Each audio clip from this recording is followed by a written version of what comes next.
Here are your tech and gaming news stories for February 2, 2019. Motorola announced the G7 several weeks back, but it didn't have a firm release date at the time. Well, now things are clearer.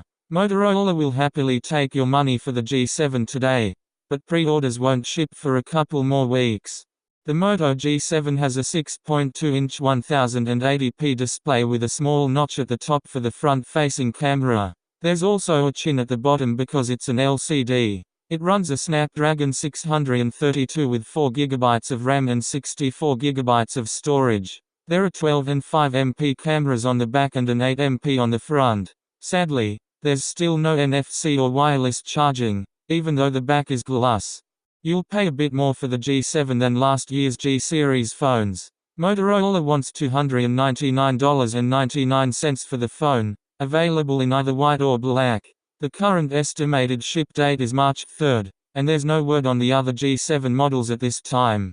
You can order Moto's latest phone from Best Buy and B&H as well. They both show March 1, which is a couple of days earlier than the Moto date. Verizon trials Stitch Fix-like mystery box service to sell gadgets. Verizon has launched a mystery box service that delivers gadgets to customers' homes, lets them try the gadgets for 2 weeks, and then charges them for what they choose not to return. The service, called Tech Pack, was announced today through emails sent out to select customers. Verizon is limiting how many people can sign up to start and expects to run out of slots by the end of the weekend.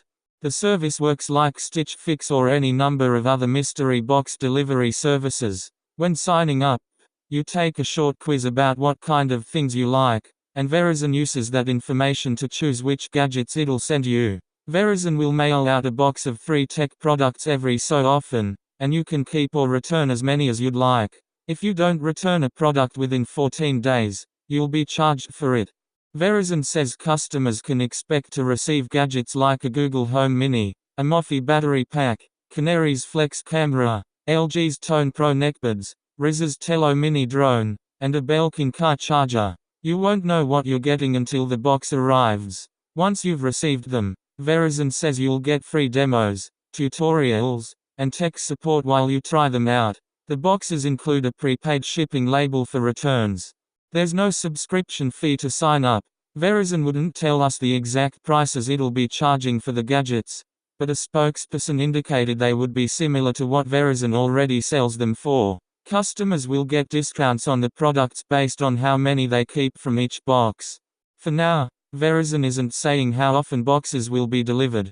Most mystery box services deliver products on a monthly basis, but Verizon says Tech Pack is a trial and that it's still exploring how often to send stuff out.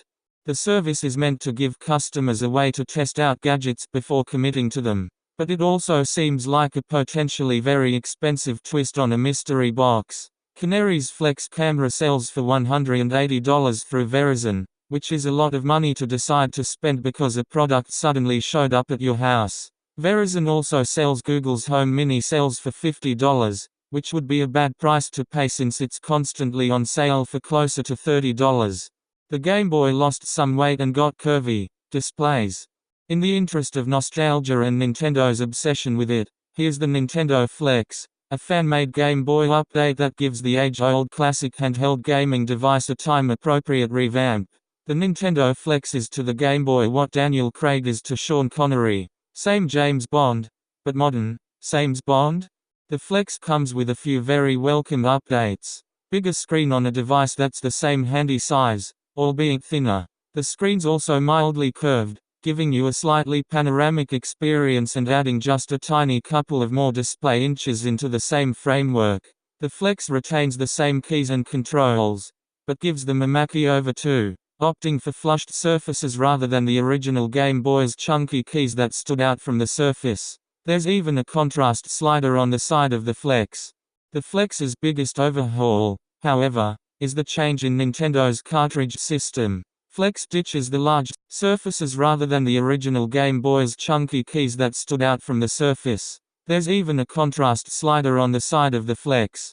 The Flex's biggest overhaul, however, is the change in Nintendo's cartridge system. Flex ditches the large squarish cartridges for something much sleeker and thinner, looking almost like a stylus. The stylus-sized cartridge slides conveniently into a slot in the Flex's base, locking in place and becoming impossible to remove while in the middle of gameplay. You'll be happy to know that the Flex also packs a Type-C charging slot and a, hallelujah, 3.5mm audio jack, just like old times. And it also comes in the same classic old world white color. PS Brownie points to the designer for also designing a curved packaging box for the curved device.